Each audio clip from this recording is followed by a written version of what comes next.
believe it or not, right, I have to admit that I almost enjoy being a marketer more than I enjoy being a coder. There's something about marketing, and actually I think this is my other hot take.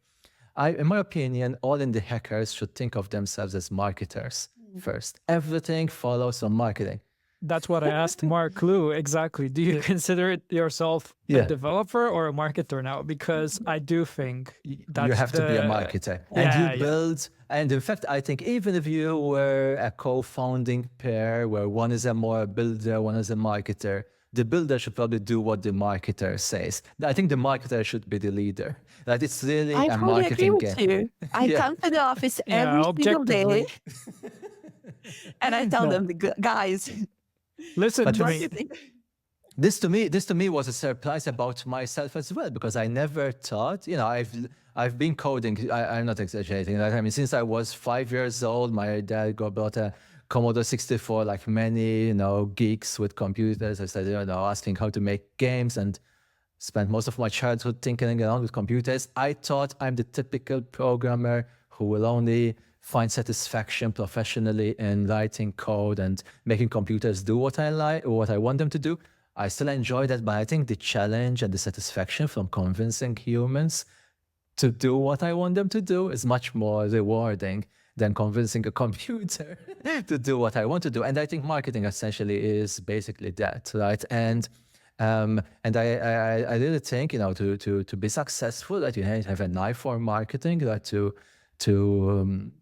at least to improve your odds of success, right? Which is another thing that I discovered about myself that I'm really enjoying. So basically, coding became more of a means to an end for me now, right? I love having built something, but I want to just get over with it, right? And be there promoting stuff and tinkering with the landing pages and analyzing the data and so on and so forth. Yeah, getting deep in the stuff. Convincing people, like persuading people. Right? It's the amount of reward. Like again, I mentioned that email, for example. I sent an email, made $40,000 like with one email. It's very hard to describe how rewarding that is. Something you crafted, words you've written, convince people to take the wallet out of their pocket, look at their 16-digit number, enter them there, press Can the you read button. the email? Yeah, no. We should read it, yeah. Right. But basically, it's literally something, it's nothing crazy. That is like what I was saying, you bought something from me in the past, I just did this. Well, when I launched Small Bets, it started like that, actually, right? And I sent it to everyone, even, it's funny that I experimented with so many things that at one point I was even selling handmade cutting boards. I don't know if you guys know about this. I started. No, we are ready. You don't know about this yet? We sort of, but please tell us. So during the pandemic, like many people, had more abundant spare time and started picking up new hobbies and woodworking. A bit of personal frustration. I wanted a bunk bed for my kids and I couldn't find one that fit in the right place. So I figured, why don't I just make it myself? And long story short, I never made the bunk bed.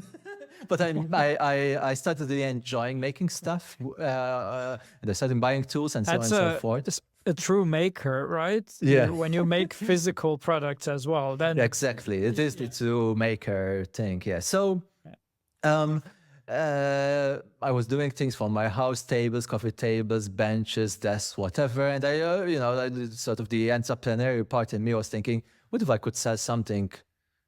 I never tried e-commerce, physical products. And one time I did this sort of basic cutting board for ourselves. And I said, actually cutting boards is just a piece of rectangle, easy to ship.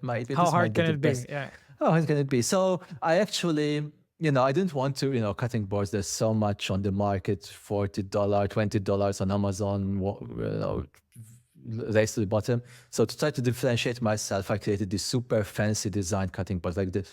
Took me like very impressive kaleidoscope designs.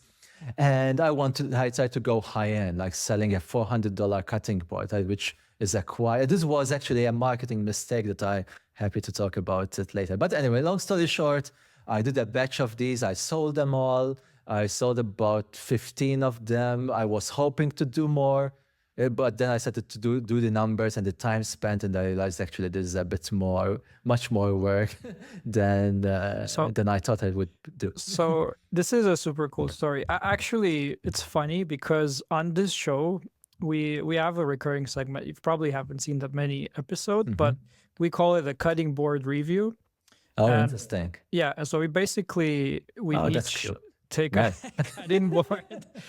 Yeah. And there's, it's a fairly thorough process. So we have five distinctive tests for each cutting board.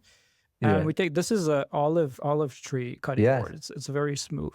So, oops, did we lose Dan? Do you have a cutting board close to you, or otherwise we just go do the segment and you can give your expert opinion. Oh yeah, sorry. So you were cutting Dan, so I didn't get the question. You were literally being cut then. Yeah, your ability on the board. On the board. So if you have a cutting board, just feel free to bring it out. Me. Yeah, no, because I'm actually not in. I'm in Malta right now, not even where I live. So I'm in my second summer home. I have no cutting boards here. Fair enough. So let me walk you through it. So the first element is the smell. So Sandra, if you pull your cutting board, what is the smell? On my end, it's woody. Yeah, this is actually a new wooden thingy that it's possible totally to stretch. And is that made out of wood? Yeah, of course. It's a new material only produced in Finland. This is first time the world seeing something like this. I don't know, can you actually? Yeah, we can see. It looks very much like plastic to me, but let's move on. So flexibility-wise, you seem to have an edge. Mine is pretty stiff, to be honest, which I would consider that a bonus. But in your case, you can do, you can actually achieve more. You can actually achieve more with that. It's a bit of an innovation you got going on there. The next one is the knocking sound. Could you please? Yeah, mine is a 5 out of 5. It sounds. It's. Did you just knock on the table? Yes. It's. All right. The next one is utility. I think mine is very small, so I could probably cut a piece of cheese on it. Not much more than that, and I probably shouldn't put this in water. It might maybe Daniel knows, if I put this in water, will it last? Yeah, you shouldn't submerge it. No, but of course, water won't harm but it. But mine though.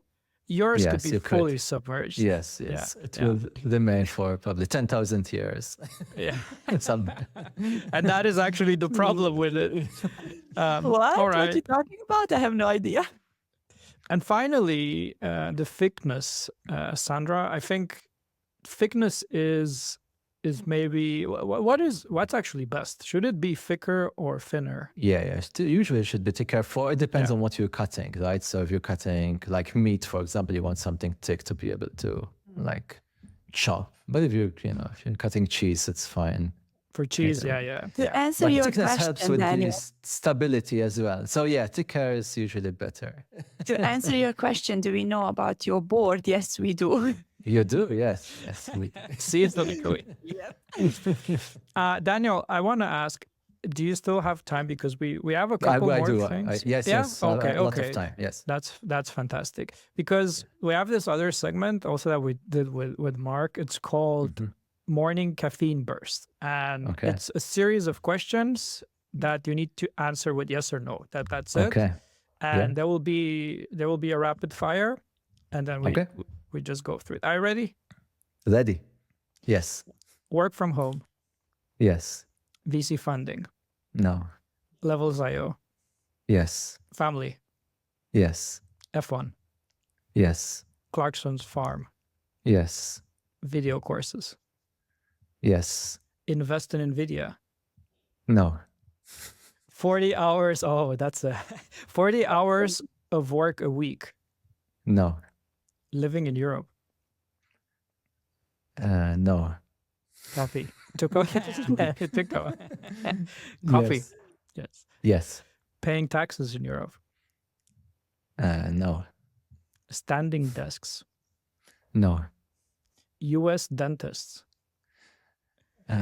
Still yes, despite my misadventure. Malta dentists. Yes. Good. I think that's it. I think you've passed in my eyes. You've probably made a couple enemies. I like the way. Yeah.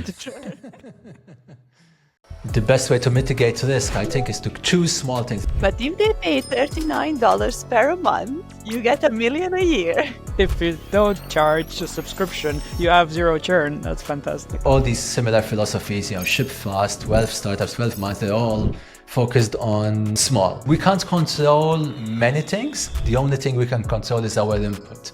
We start with a time budget, time appetite, and they say, for this idea, my appetite is to spend 2 weeks full time. Great, high intensity mode. Why am I eating pineapple and pizza then?